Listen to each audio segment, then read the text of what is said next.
معزز سامعین کرام، پردہ نشین خواتین اسلام، اللہ تبارک و تعالی قادر مطلق ہے، وہی خالق کائنات ہے۔ کائنات کو عدم سے وجود بخشا، اور ایک وقت ایسا آئے گا کہ پھر اس کائنات کو وجود سے عدم کی طرف منتقل کر دے گا۔ جب کچھ نہ تھا تو خدا تھا، جب کچھ نہ تھا تو خدا تھا، اور جب کچھ نہ ہوگا تو خدا ہوگا۔ یعنی جب کچھ نہیں تھا تو صرف اور صرف خدا تھا۔ اللہ کے لیے ابتدا اور انتہا نہیں ہے۔ ابتدا کا مطلب ہے اسٹارٹنگ، تو کوئی چیز جب اسٹارٹ ہوگی، شروع ہوگی، تو اس سے یہ لازم آئے گا کہ اسٹارٹ جب سے ہوئی ہے اس سے پہلے وہ بند تھی یا نہیں تھی۔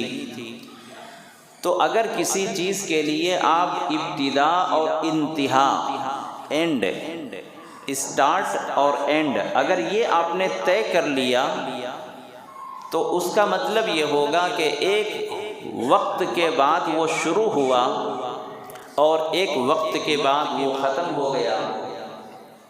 تو جس چیز کے لیے آپ ابتدا اور انتہا، اسٹارٹ اور اینڈ اگر آپ طے کریں گے تو وہ چیز مخلوق ہی ہو سکتی ہے۔ کوئی بھی مخلوق جس کی ابتدا ہوتی ہے اور انتہا ہوتی ہے۔ آپ گھر کے اندر کوئی سامان خرید کر لاتے ہیں، تو جب سے آپ نے وہ سامان خریدا وہ ابتدا ہے، اور ایک لمٹ کے بعد، ایک وقت مقررہ کے بعد وہ ختم ہو جائے گی، تو وہی کہیں گے اس کا اینڈ ہو گیا۔ تو دنیا میں جتنی چیزیں آپ دیکھ رہے ہیں، ہر ایک کی ابتدا بھی ہے، انتہا بھی ہے۔ صرف ایک ذات ایسی ہے جس کی ابتدا بھی نہیں، اس کی انتہا بھی نہیں، اور وہی ذات ذات باری تعالی ہے، اللہ کی ذات۔ اللہ کے لیے ابتدا بھی نہیں، انتہا بھی نہیں۔ باقی اللہ کے علاوہ جتنی چیزیں نظر آتی ہیں وہ مخلوق ہیں، اور مخلوق کے لیے ابتدا بھی ہے، انتہا بھی ہے۔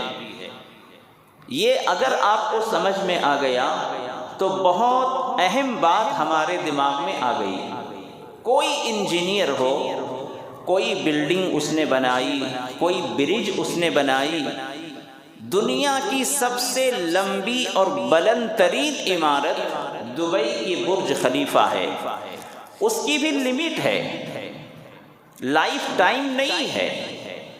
انجینئر نے ایک وقت دیا ہے، اس کی لائف اتنے سال تک ہے، اس کی ریپیری کرتے رہنا، ختم ہونے سے پہلے پہلے اس کو صحیح کر لینا۔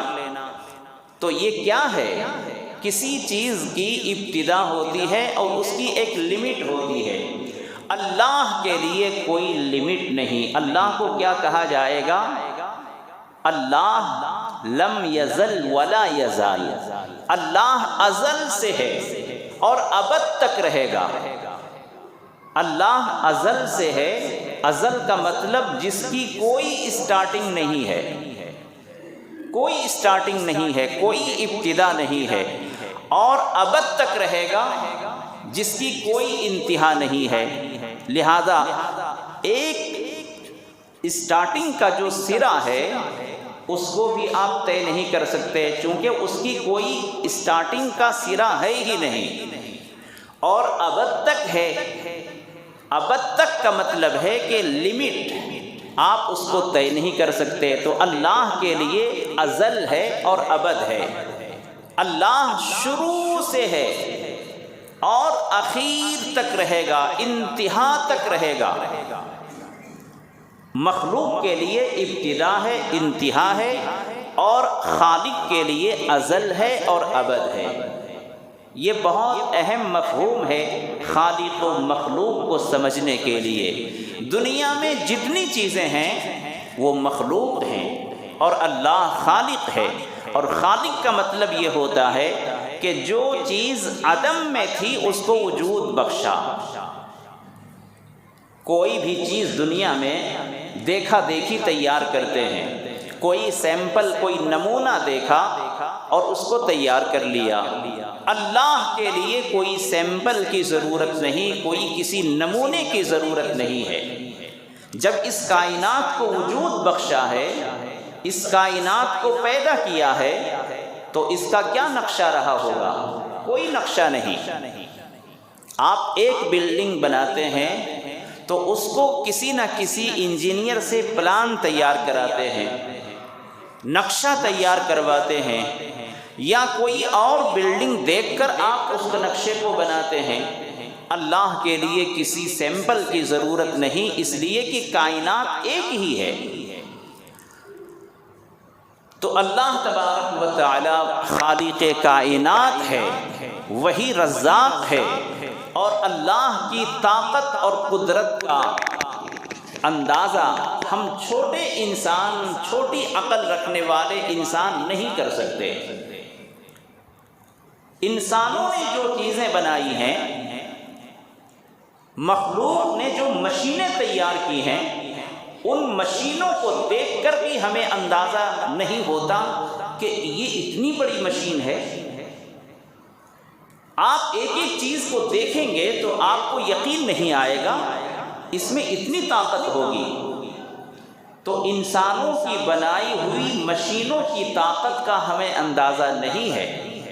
پاور پلانٹ دیکھیے جہاں بجلی تیار ہوتی ہے، بڑے بڑے کارخانے دیکھیے جہاں چیزیں تیار ہوتی ہیں، آپ ان مشینوں کی طاقت کا اندازہ نہیں لگا سکتے، وہ انسانوں نے بنائے ہیں۔ تو اس خالق کی طاقت کا اندازہ ہم کیسے لگا سکتے ہیں جس نے زمین و آسمان کو پیدا کیا ہے، کائنات کو وجود بخشا ہے۔ دنیا کی حقیقت کو کوئی نہیں سمجھ سکتا، آسمان کی حقیقت کو کوئی نہیں سمجھ سکتا، سمندر کی گہرائی کی حقیقت کو کوئی نہیں سمجھ سکتا، زمین کی تہوں کو، زمین کی پلیٹوں کو کوئی نہیں سمجھ سکتا۔ جو لوگ سمجھتے ہیں وہ بہت تھوڑا ہے۔ سائنسداں جو ریسرچ کرتے ہیں، جو تحقیق کرتے ہیں، وہ بہت کم ہے، بہت کم ہے، اور کبھی کبھی ان کا نشانہ صحیح ہوتا ہے، اکثر غلط ہوتا ہے۔ اللہ تعالیٰ کی قدرت کا ہمیں یقین نہیں ہو سکتا۔ اللہ تعالیٰ بڑا قادر مطلق ہے۔ تو انسان، جس اللہ نے انسان کو پیدا کیا، اللہ نے اس انسان کو کتنی طاقت دی ہے۔ ایک سے ایک بڑی بڑی مشینیں تیار کی جاتی ہیں، ان کی فیکٹریاں دیکھیں، ان کی بلڈنگیں دیکھیں، سمندر میں ہوائی ان کے بحریے دیکھیں، تو اندازہ ہوگا کہ انسان اتنی عظیم الشان مشینیں تیار کر سکتا ہے۔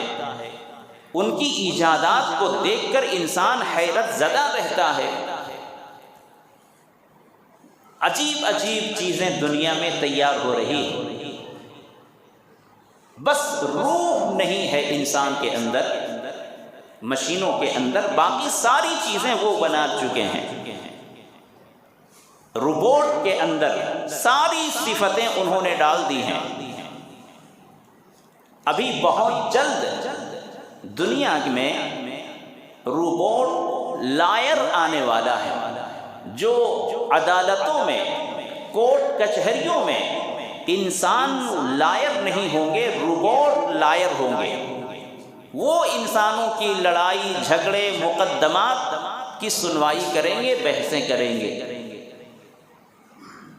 بڑی بڑی شاپنگ مالوں میں روبوٹ کے ذریعے سے خدمت لی جا رہی ہیں، ان کے اندر اوصاف کیا کیا رکھے گئے ہیں، اور نہ جانے کیسی کیسی مشینیں تیار ہو رہی ہیں۔ عورت کو مرد بنایا جا رہا ہے، مرد کو عورت بنایا جا رہا ہے، اور انسانوں کو حیران کر دینے والی تبدیلیاں آ رہی ہیں۔ جب انسان اتنی ترقی کر سکتا ہے، انسان اتنی چیزیں وجود میں لا سکتا ہے، تو ہمارے اللہ، ہمارے خالق و مالک کتنا حکمت والا ہوگا، کتنی طاقت والا ہوگا، کتنا بڑا کارساز ہوگا، ہر آدمی سمجھ سکتا ہے۔ تو اللہ کی قدرت کا انکار کسی زمانے میں لوگ نہیں کر سکتے۔ ہر زمانے میں لوگوں نے اللہ کو مانا ہے اپنے اپنے انداز سے۔ فرعون جو خدائی کا دعویٰ کرتا تھا، فرعون جو کہتا تھا کہ میں زمین پر رب ہوں، آسمان پر کوئی اور رب ہوگا، انا ربکم الاعلی، میں زمین پر رب ہوں، مجھے رب مانو۔ اس فرعون کو بھی جب موت آنے لگی تو اس نے بھی کلمہ پڑھنے کی کوشش کی تھی۔ تاریخ میں، روایتوں میں ہے کہ فرعون جب دریا میں ڈوبا اور اس کی لاش کو اللہ کے حکم سے پانی کی لہروں نے کنارے پر ڈال دیا، تو اللہ کے نبی حضرت موسیٰ علیہ السلام کے سامنے اس نے کلمہ پڑھنے کی اور ایمان لانے کی کوشش کی تھی، لیکن اللہ تعالیٰ نے فرشتے کو حکم دیا کہ اس کے منہ میں مٹی ڈال دو تاکہ یہ کلمہ نہ پڑھ سکے۔ پوری زندگی تو اس نے خدائی کا دعویٰ کیا، پوری زندگی تو ظلم و جبریت کیا، بربریت کا بازار گرم کیا، انسانوں کے ساتھ جانوروں جیسا سلوک کیا۔ آج یہ کلمہ پڑھ رہا ہے، موت کے وقت میں اپنے انجام کو دیکھ کر اللہ تعالیٰ نے اس کے ایمان کو قبول نہ کیا۔ تو فرعون بھی جانتا تھا اللہ کی قدرت کتنی بڑی ہے، نمرود بھی جانتا تھا اللہ کی قدرت کتنی ہے۔ تو انسان جتنا بھی مالدار ہو جائے، جتنا بھی طاقتور ہو جائے، بس ایک جھٹکا، ساری طاقت، ساری جوانی، سارا نشہ، ساری شہرت ایک جھٹکے میں جل کر خاک ہو جائے گی، ملیا میٹ ہو جائے گی، کہ کوئی چیز کام نہیں آنے والی ہے۔ میرے دوستو، دنیا میں جو ہمارے دوست ہیں، دنیا میں جو ہمارے رشتہ دار ہیں، یہ کب تک ہمارا ساتھ دیتے ہیں؟ جب تک ہم ٹھیک ہیں، جب تک ہمیں چلنے پھرنے کی طاقت ہے، جب تک ہم ان کے کام آ سکتے ہیں، لوگ ہمارے کام آتے ہیں۔ جب آپ کسی دوسرے کے کام آنا بند کر دیں، لوگ آپ سے کٹتے جائیں گے، کٹتے جائیں گے۔ تو دنیا کی بے وفائی، رشتہ داروں کی بے وفائی تو ہم آئے دن روزانہ دیکھتے ہیں، کوئی کسی کا نہیں ہے۔ جب انسان کے ہاتھ پاؤں ڈھیلے ہو جاتے ہیں، جب اس کی جوانی ڈھل جاتی ہے، جب بڑھاپے کی عمر کو پہنچ جاتا ہے، جب بوڑھا ہو جاتا ہے، جب بیمار ہو جاتا ہے، تب صرف اور صرف ایک ہی ذات یاد آتی ہے، وہ اللہ ہے۔ کوئی کام نہیں آتا۔ جب بستر مرض پر آپ پڑے ہوں، رشتہ دار آتے ہیں دیکھنے کے لیے، لیکن آپ کی توجہ رشتہ دار پر نہیں ہوتی، اس خالق کے اوپر ہوتی ہے جو شفا دینے والا ہے۔ اسی خالق کی طرف آپ کی توجہ ہوتی ہے، پوری طاقت کے باوجود، پوری شہرت کے باوجود اور پوری دولت کے باوجود، آخری وقت میں ہماری نگاہ کہاں جاتی ہے؟ اسی خالق ارض و سماوات کی طرف جاتی ہے۔ تو فرعون بھی اللہ کی قدرت کو ماننے پر مجبور ہوا، نمرود بھی ماننے پر مجبور ہوا۔ دنیا کے اندر کوئی فرعون آنے والا ہوگا، وہ بھی مانے گا۔ موجودہ دور میں جو ظلم، سرکشی اور بندوں پر طرح طرح کے ظلم و ستم کے پہاڑ توڑنے والے ظالم بادشاہ، یہ بھی ایک دن ماننے پر مجبور ہوں گے اور اسی راستے سے ان کو گزرنا پڑے گا۔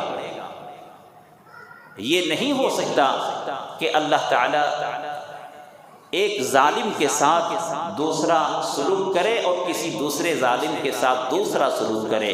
ظالم ہے تو ایک ہی سلوک ہوگا، اللہ تعالیٰ اس کو سزا دے گا۔ اللہ تعالیٰ بڑا قادر مطلق ہے، اور اللہ تعالیٰ کی قدرت کا یقین ہمیں استحضار رکھنا چاہیے۔ اللہ تعالیٰ نے زمین و آسمان کو پیدا کیا تو اس زمین و آسمان کی ساری حقیقتیں اللہ کے سامنے بالکل کھلی ہوئی ہیں۔ جیسے آپ کوئی چیز ڈرائنگ کرتے ہیں یا کوئی چھوٹی سی چیز آپ بناتے ہیں تو اس کے سارے کل پرزے، اس کے سارے پارٹس، اس کے سارے نشیب و فراز آپ کے ذہن میں ہوتا ہے۔ آپ ڈرائنگ کرتے ہیں تو وہ کہاں سے کہاں تک اسکیل سے کھینچا ہے، کدھر اس کا کونا ہے، کدھر اس کا، ساری چیزیں آپ کی نظر میں ہوتی ہیں۔ اللہ تعالیٰ ہی خالق کائنات ہے، اور وہ اللہ اپنے اس خالق کائنات، اپنے کائنات کی کاریگری میں ساری چیزوں کو جانتا ہے، کسی چیز سے غافل نہیں ہے۔ جب چاہتا ہے زمین کے جس حصے کو چاہتا ہے گلے گلزار کر دیتا ہے، کسی حصے کو چاہتا ہے آگ سے آگ سے دہکا دیتا ہے، کسی حصے کو چاہتا ہے پانی سے جل تھل کر دیتا ہے، کسی حصے کو چاہتا ہے خشک سالی سے شکار کر دیتا ہے۔ طرح طرح کی اللہ تعالیٰ کی قدرت کے نظارے ہیں۔ تو دنیا میں جو انقلاب آتا ہے، جو تبدیلیاں آتی ہیں، جو حالات آتے ہیں، یہ اللہ کی طرف سے ہیں۔ ابھی دنیا کے جس حصے میں زلزلہ آیا، جو زمین کو ہلا کر رکھ دیا گیا، 100 سال کی تاریخ میں اتنا شدید جھٹکا اور زلزلہ نہیں آیا۔ کتنے ہزار لوگ لقمہ اجل بن گئے، کتنے لوگ موت کی نیند سو گئے۔ سحر کے وقت وہ زلزلہ، جب لوگ محو خواب ہوتے ہیں اور لوگ میٹھی نیند سے سوتے ہیں، کیا پتہ ہم روزانہ سوتے ہیں اور دعا پڑھتے ہیں اللہم بسمک اموت و احیا، انہوں نے وہ دعا پڑھی بھی ہوگی، لیکن کیا پتا تھا ان کو کہ ہماری یہ آخری نیند ہے، ہم کو بیدار ہونا، جاگنا نصیب نہیں ہوگا۔ موت کی آغوش میں سو گئے۔ اس میں بہت سارے نیک بندے بھی تھے، اللہ والے بھی تھے، بوڑھے مرد اور بوڑھی عورتیں، بزرگ مرد بزرگ عورتیں، شیر خوار بچے بچیاں، وہ بھی اس میں دفن ہو گئے۔ یہ جو قدرت کے جو مناظر ہیں، قدرت کے جو مظاہر ہیں، اللہ بڑا بے نیاز ہے میرے دوستو۔ اللہ تعالیٰ کو نہ کوئی روک سکتا ہے، نہ مرعوب کر سکتا ہے۔ ہم اور آپ اپنی نگاہوں سے، اپنی عقلوں سے جو چاہیں سوچیں۔ آج دنیا میں آزادی ہے، جس کے چاہے خلاف بول دو، لیکن اللہ تعالیٰ اپنی حکمت میں، اپنے کاموں میں کامل ہے، مکمل ہے۔ اللہ کی حکمت کو کوئی نہیں جان سکتا۔ اللہ بڑا طاقتور ہے۔ ان اللہ علی کل شیء قدیر۔ کئی جگہوں پر اللہ تعالیٰ نے اپنی قدرت، اپنی کارسازی اور اپنی حکمت و بصیرت کو بیان کرنے کے بعد اللہ نے یہ بیان فرمایا کہ بے شک اللہ تعالیٰ شیء قدیر ہے، ہر چیز پر قادر ہے۔ تو یہ جو زلزلے آتے ہیں، سائنس کے اعتبار سے جو بھی حالات آتے ہیں، میں نے جیسا کہ عرض کیا کہ اللہ تعالیٰ کے مظاہر اور اللہ تعالیٰ کے کاموں کو اگر بندے سمجھ جائیں تو وہ اسلام کے خلاف نہیں ہے، چونکہ اللہ تعالیٰ نے ایک سسٹم بنایا ہوا ہے زمین و آسمان کے درمیان، چاند سورج کے درمیان، ہر چیز سسٹمیٹک ہے۔ تو اس سسٹم کو اگر کوئی سمجھ جائے اور کوئی پیشن گوئی کر دے، قبل از وقت بتا دے، تو یہ کوئی غلط اور ناممکن بات نہیں ہے۔ جیسے آپ سورج کو دیکھ کر آپ نے گھڑی بنا لی، سورج کو دیکھ کر آپ نے گھڑی بنائی تو آپ کہہ سکتے ہیں نا کہ اتنے گھنٹے کے بعد سورج یہاں سے وہاں تک چلا جائے گا، تو یہ کوئی غلط بات نہیں ہے۔ سائنس اسلام کے خلاف نہیں ہے، بلکہ سائنس نے اسلام کو سمجھنا اور آسان کر دیا ہے۔ تو اگر زلزلے کی پیشن گوئی اگر ہو جائے، پیشن گوئی کا مطلب ہے وقت سے پہلے بتا دینا، تو یہ اسلام کے خلاف نہیں ہے۔ لیکن ہم بحیثیت مومن ہم ان چیزوں کو اسلامی تناظر سے دیکھیں گے کہ اتنا شدید زلزلہ کیوں آیا، وہ بھی اسلامی کنٹریز نشانہ بنے۔ ترکی کیسا ملک ہے آپ سب کو پتہ ہے، الحمدللہ دین کے اعتبار سے، تعلیم کے اعتبار سے، قرآن شریعت کی نشر و اشاعت کے اعتبار سے صف اول میں ہے، لیکن وہاں زلزلہ آیا اور ہزاروں لوگ لقمہ اجل بن گئے، شہید ہو گئے، موت کی نیند سو گئے، ان کو اپنے ماں باپ سے آخری بات کرنے کا موقع نہ ملا، شیرخوار بچے ماں کی گود میں ہیں دب گئے، باپ اپنے بچوں کو اپنی آغوش میں لے کر حفاظت میں یہ سوچ کر کہ جو بھی ہوگا میرے سر پر ہوگا، میری پیٹھ پر ہوگا، دبے رہ گئے، بچے ان کے بازوؤں میں رہ گئے۔ وہ منظر دیکھ کر انسان کا دل لرز اٹھتا ہے، لیکن کیا کر سکتے ہیں آپ؟ اللہ کو آپ منع کر سکتے ہیں؟ اللہ تو ہزاروں لاکھوں ماؤں سے زیادہ اپنے بندوں سے محبت کرتا ہے، کوئی تو وجہ ہوگی۔ یہ جو زلزلے آتے ہیں یقین جانیں کہ اللہ تعالیٰ جب ناراض ہوتا ہے تو ناراضگی کا اظہار اس انداز سے بھی کرتا ہے، کبھی سیلاب، کبھی قحط سالی، کبھی زلزلہ، کبھی آگ کے گولے، طرح طرح کے یہ اللہ کی ناراضگی کے مظاہر ہیں۔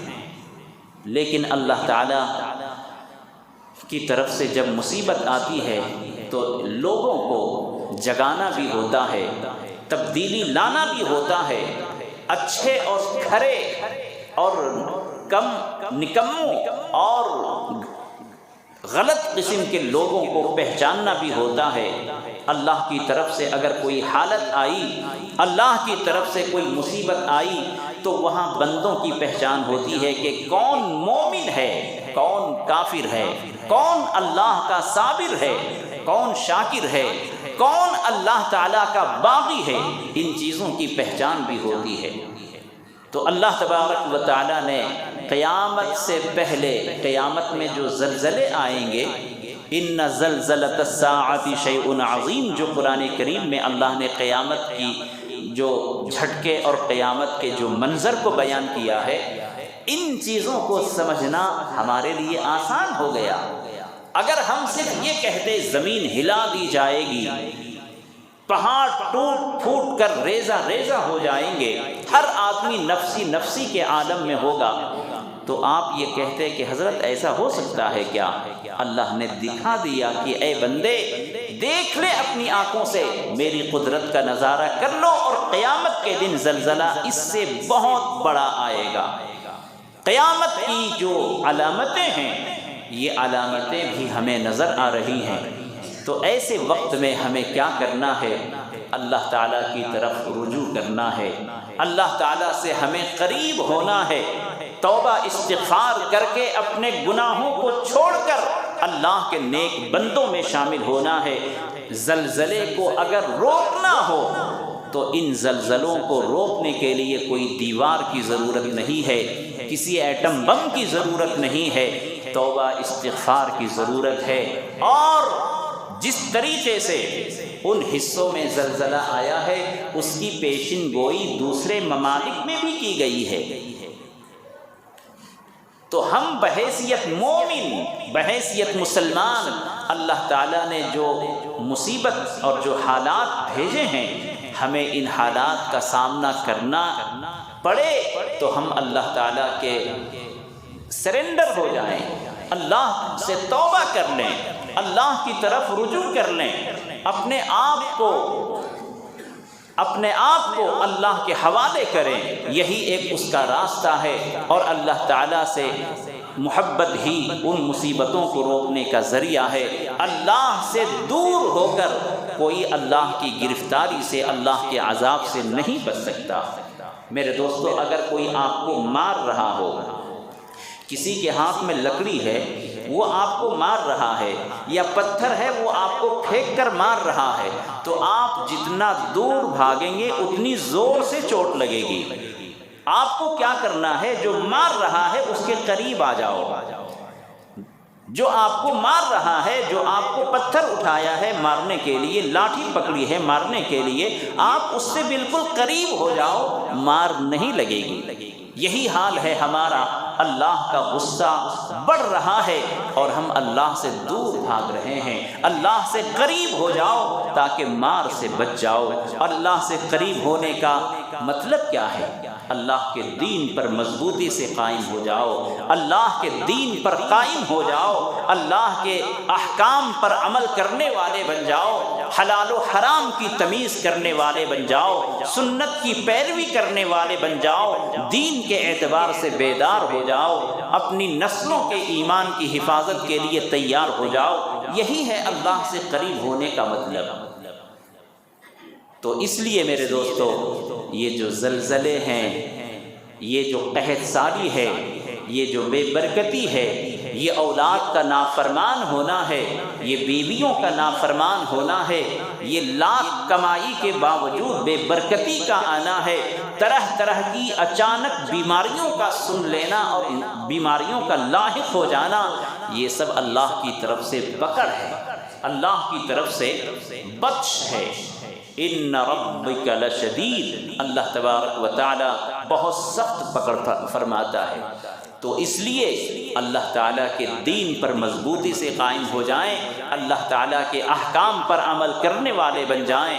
یہ رجب المرجب کا مہینہ ہے۔ پچھلے جمعہ میں نے عرض کیا تھا کہ اللہ کے رسول صلی اللہ علیہ وسلم اس مہینے میں بہت زیادہ روزے رکھا کرتے تھے، نفلی روزے۔ اور نفلی روزوں کے بارے میں نے بتایا تھا کہ ہر مہینے میں 3 دن کا اگر روزہ رکھ لیں، 13، 14، 15 عربی تاریخ سے، تو اللہ تعالیٰ آپ کو پورے سال روزہ رکھنے والوں میں شامل فرما لے گا، پورے سال روزے رکھنے والوں کی طرح آپ کو ثواب ملے گا۔ تو اس رجب کے مہینے میں کوئی روزے کا خاص دن متعین نہیں ہے۔ لوگ مسئلے پوچھتے ہیں شب معراج کے تعلق سے اور دوسری راتوں اور عبادتوں کے تعلق سے، تو شب معراج کی رات کوئی خاص عبادت نہیں ہے، نہ اس دن روزے کا ذکر ملتا ہے۔ اگر آپ رکھنا چاہیں تو پورے مہینے میں کبھی بھی رکھ سکتے ہیں، اور اگر 3 دن رکھ لیں، 13، 14، 15، تو بالکل سنت ہے۔ اللہ کے رسول اس سنت پر عمل فرماتے تھے، اور اس کا ثواب یہ ہے کہ آپ پورے سال روزے داروں میں شمار ہوں گے، روزہ رکھنے والوں میں شمار ہوں گے۔ تو اس لیے روزے رکھنے کے تعلق سے کوئی خاص دن نہیں ہے۔ اور اس رجب المرجب کے مہینے میں جو عظیم الشان واقعہ پیش آیا، وہ آپ کو پتہ ہے کہ اللہ کے رسول صلی اللہ علیہ وسلم کو اللہ تعالیٰ نے معراج میں بلایا، اور پھر جو اللہ تعالیٰ نے اس امت کے جو احوال آنے والے زمانے میں، قیامت کے دن جو حالات پیش آئیں گے، روزے داروں کا انعام کیا ہوگا، نماز پڑھنے والوں کا انعام کیا ہوگا، اور صدقہ خیرات کرنے والوں پر اللہ کی کیا بارش رحمت ہوگی، ان کا اعزاز کیسا ہوگا، اللہ کے راستے میں شہید ہونے والوں کا اکرام کیا ہوگا، ان چیزوں کو دکھایا گیا۔ اور پھر گنہگاروں کے انجام کو بھی بتایا گیا کہ جو بے نمازی ہوں گے ان کا حشر کیا ہوگا، جو سود کھانے والے ہوں گے ان کا حشر کیا ہوگا، جو غیبت کرنے والے ہوں گے ان کا حشر کیا ہوگا، جو شرابی ہوں گے ان کا حشر کیا ہوگا۔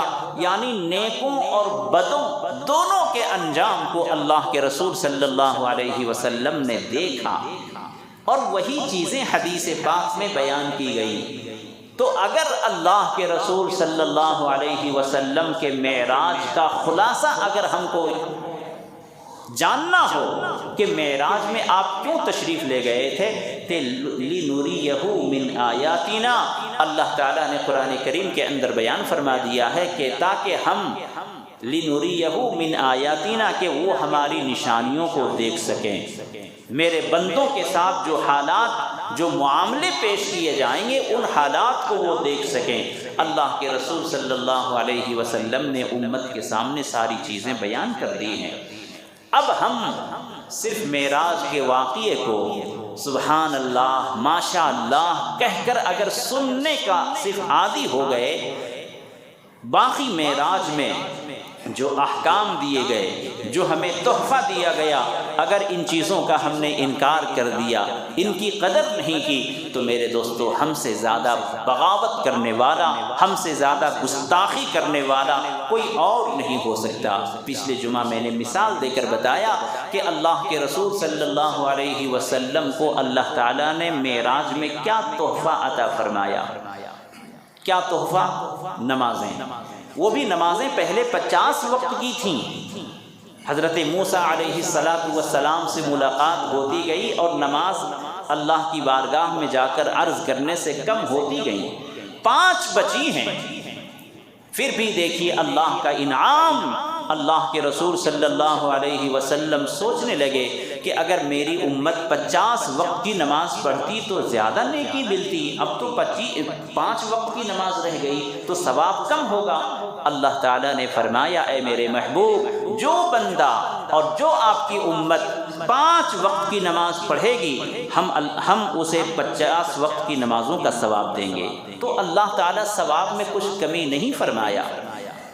نمازیں کم ہو گئیں، اجر میں کمی نہیں ہوئی، نمازیں کم ہو گئیں، ثواب میں کوئی تخفیف نہیں ہوئی۔ تو اس لیے اللہ کے اس تحفے کا ہمیں اکرام کرنا چاہیے، قدر کرنی چاہیے۔ میرے دوستو، جب کوئی بندہ نماز پڑھتا ہے تو سمجھ لو کہ روحانی طور پر ان کو معراج نصیب ہوئی، معراج کے اندر وہ گیا، روحانی طور پر وہ تصور کرے کہ یہ معراج میں تحفہ ملا ہے، اس تحفے کی آپ قدر کر رہے ہیں، تو گویا کہ الصلاۃ معراج المومنین، نماز معراج ہے مومنین کی، تو معراج کے تحفے کی قدر کرنا اصل معراج کی حقیقت کو سمجھنا ہے۔ اور اس واقعے کی صداقت پر کسی بھی طرح کا شک نہیں ہے۔ مختلف صحابہ کرام نے معراج کے واقعے پر انہوں نے روایت بیان کی ہے، اس لیے واقعے معراج پر کسی طرح سے شک کرنے کی گنجائش نہیں ہے۔ جنہوں نے شک کیا وہ گمراہ ہوئے، جنہوں نے اس واقعے کو جھٹلایا وہ گمراہ ہوئے، وہ منکر ہوئے، وہ خارج اسلام ہوئے۔ انکار کسی نے صحابہ کرام میں سے کسی نے نہیں کیا۔ ہاں چند باتیں ملتی ہیں، کسی نے کہا کہ اللہ کے رسول صلی اللہ علیہ وسلم کو خواب میں زیارت ہوئی، معراج ہوئی، اور کسی نے کہا نہیں بیداری میں۔ لیکن اہل سنت والجماعت کا متفقہ یہ فیصلہ ہے کہ اللہ کے رسول صلی اللہ علیہ وسلم کو جو معراج ہوئی ہے وہ بیداری کے عالم میں، جاگتے ہوئے، نیند میں اور خواب میں نہیں، بیداری میں۔ اگر خواب میں اگر ہوتا تو اتنا ہنگامہ نہ ہوتا، کفار و مشرکین کے درمیان میں یہ موضوع اور اس پر بحث اور چرچا نہ کرتے۔ اگر خواب میں دیکھا ہے تو سب لوگ کہتے بھی خواب کی بات ہے، لیکن اللہ کے رسول صلی اللہ علیہ وسلم کا دعویٰ تھا کہ بیداری کے عالم میں ہوا ہے سب کچھ، تب جا کر ہنگامہ ہوا، چرچا ہوا، ہر جگہ چیمی گوئیاں شروع ہوئیں۔ اللہ تعالیٰ نے فرمایا سبحان الذی اسری بعبدہ لیلا، سبحان کے ذریعے سے اللہ نے اس واقعے کو بیان کیا ہے۔ سبحان کہاں کہا جاتا ہے؟ سبحان وہیں کہا جاتا ہے جو حیرت انگیز واقعہ ہوتا ہے۔ انسان جب کسی چیز کو دیکھتا ہے تو کیا بولتا ہے؟ واہ سبحان اللہ۔ حیرت انگیز چیز کو دیکھ کر انسان سبحان اللہ کہتا ہے۔ اللہ تعالیٰ نے فرمایا سبحان الذی اسری بعبدہ، معراج کے واقعے کو سبحان سے بیان کیا گیا۔ تو بہرحال میرے دوستو، عرض یہ کرنا ہے کہ اللہ کی طرف سے جب کوئی مصیبت آئے، حالات آئیں، تو ہمیں اللہ کی طرف رجوع کرنا چاہیے، غرور نہیں کرنا چاہیے، اللہ کی طرف لپکنا چاہیے۔ فَفِرُّوا إِلَى اللَّهِ، اللہ تعالیٰ نے فرمایا کہ اللہ کی طرف بھاگ جاؤ، اللہ کی طرف دوڑ پڑو، اللہ کی طرف نکل پڑو۔ اللہ سے کوئی بھاگ کر نہیں بچ سکتا، اللہ کی رحمت سے دور ہو کر کوئی پناہ نہیں پا سکتا، اللہ کی رحمت ہی میں پناہ مل سکتی ہے، اللہ کی طرف رجوع ہی میں خیر و عافیت مل سکتی ہے۔ اس لیے زلزلے آئیں یا سیلاب آئے، سونامی آئے، ایک بندہ مومن کے لیے سب سے بہترین کام ہے کہ وہ اپنے گناہوں سے توبہ کرے۔ موت تو آنی ہے، جس حالت میں جس کی موت ہوگی اسی حالت میں آئے گی۔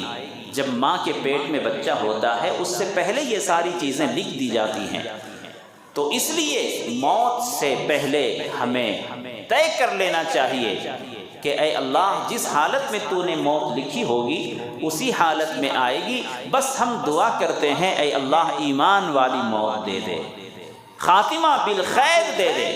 اور میرے دوستو، جب انسان مرتا ہے تو اگر نیک روح ہوتی ہے تو اس کو تکلیف نہیں ہوتی۔ لوگ کہتے ہیں کہ بہت تکلیف ہوتی ہے، تو جو نیک روحیں ہوتی ہیں ان کو تکلیف نہیں ہوتی، ان کے جسم سے روح اتنی آسانی سے نکلتی ہے جیسے آپ آٹے میں سے بال کیسے نکالتے ہیں۔ بال جتنی آسانی سے آپ نکال لیتے ہیں کہ آٹے کا کوئی ذرہ بھی بال میں نہیں اٹکتا، اسی طریقے سے اللہ تعالیٰ کے فرشتے نیک انسان کی روح جسم سے اسی طرح نکال لیتا ہے۔ پوری توجہ، پورا دماغ کسی اور طرف، جنت کی نعمتوں کی طرف، جنت کی ہواؤں کی طرف، خوشبوؤں کی طرف نگاہ ہوتی ہے اور اللہ کے فرشتے نکال لیتے ہیں، ان کو احساس بھی نہیں ہوتا۔ جیسے مثال سمجھنے کے لیے کہ حضرت یوسف علیہ السلام بہت حسین، بہت خوبصورت تھے۔ مصر کی عورتوں نے، زلیخا نے مصر کی عورتوں کے ہاتھ میں ایک ایک پھل اور ایک ایک چاقو دے دیا تھا۔ ان عورتوں کے سامنے حضرت یوسف علیہ السلام کو گزارا۔ وہ عورتیں جن کے ہاتھ میں پھل اور چاقو رکھی ہوئی تھی کاٹنے کے لیے، حضرت یوسف علیہ السلام کو اسی وقت گزارا۔ تو روایت میں کیا آتا ہے کہ انہوں نے پھل کاٹنے کے بعد ہاتھ پر چھری چلی، انگلی پر چھری چلی ہے اور انگلیاں کٹی ہیں، پھر بھی ان کو احساس نہیں ہوا۔ کیوں احساس نہیں ہوا؟ ان کی توجہ، ان کا دماغ، ان کی نگاہ میں کیا تھا؟ حسن یوسف۔ حسن یوسف کو دیکھ کر وہ اپنی انگلیاں کاٹ ڈالی، ان کو احساس نہیں ہوا۔ اسی طرح جب بندہ مومن کی روح نکلتی ہے، ان کی نگاہ جنت کی نعمتوں کی طرف ہوتی ہیں اور روح نکل جاتی ہے، ان کو احساس تک نہیں ہوتا۔ تو بہرحال ہم اتنی دور رہ کر شام میں، لبنان میں اور ترکی میں جہاں جہاں بھی ہمارے مسلمان شہید ہوئے، ہم یہاں سے کیا کر سکتے ہیں؟ یہاں سے ہم کیا کر سکتے ہیں؟ ہم سب کے لیے اللہ کے رسول صلی اللہ علیہ وسلم کا وہ فرمان یاد رکھنا ہے کہ ہر بندہ، جتنے ایمان والے ہیں پوری دنیا میں، ایک جسم واحد کی طرح ہیں۔ ایک جسم واحد، جسم کے جس حصے میں بھی تکلیف ہوتی ہے اس کا احساس پورے بدن کو ہوتا ہے۔ ایمانی رشتہ اتنا ہمارا جامع ہے اور اللہ نے اتنا عام کر دیا ہے کہ پوری دنیا میں ایک بندہ مومن کو تکلیف ہو تو اس کا احساس ہمارے اوپر ہونا چاہیے۔ یقیناً ہم سب کو احساس ہے، تو ہم یہاں سے کیا کر سکتے ہیں سوائے دعا کے، مغفرت کے، اور ہم ان کے لیے کچھ نہیں کر سکتے۔ ایصال ثواب کے لیے ہم قرآن کریم کی چند سورتیں پڑھ کر ہم ان کے لیے دعا کریں گے، اللہ تعالیٰ ان کو شہادت کا درجہ نصیب فرمائے۔ جو جاں بحق ہو گئے اللہ تعالیٰ ان کو شہادت کا درجہ نصیب فرمائے، اور جو یتیم ہو گئے بچے اللہ تعالیٰ ان کا غیب سے انتظام فرمائے، اور ان سب کی اللہ تعالیٰ نصرت فرمائے، مدد فرمائے۔ وآخر دعوانا ان الحمد للہ رب العالمین۔